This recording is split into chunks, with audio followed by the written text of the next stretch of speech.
I am Father Dion, a Catholic priest of the Military Ordinariate of the Philippines and a chaplain of the Philippine Army. And this is Salita ng Diyos, ang ating gabay. Today is Wednesday, January 21, 2026, and we celebrate the feast of Saint Agnes, Virgin and Martyr.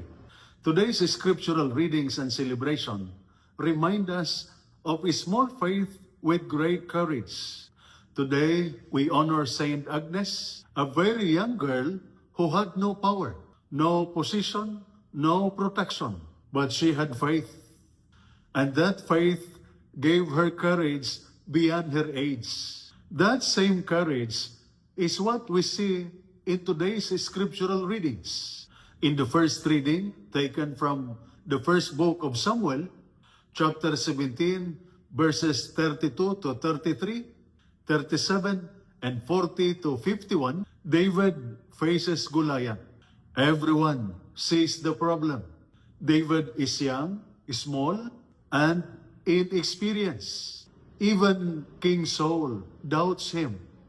But David says something simple but powerful. The Lord who saved me before will save me again. David does not trust an armor or weapons. He trusts in God.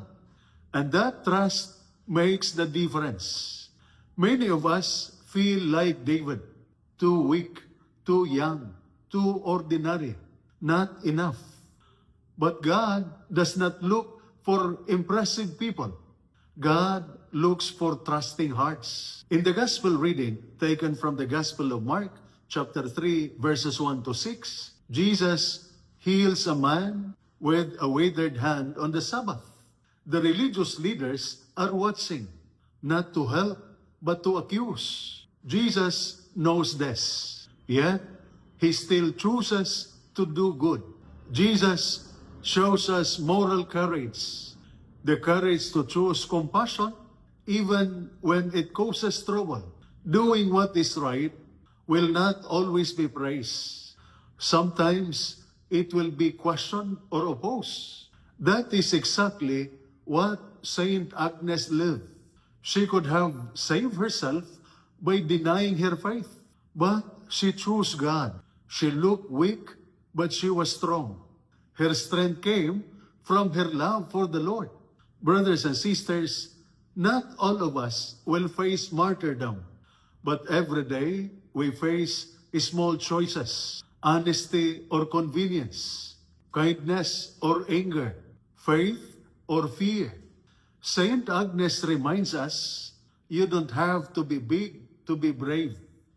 You don't have to be powerful to be faithful.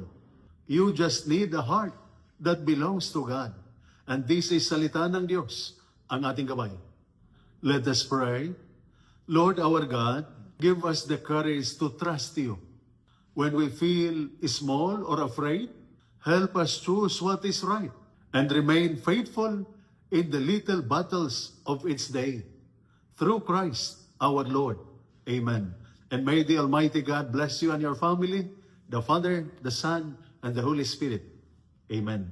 Saint Michael the Archangel, Prince of the Church, protect us. Amen.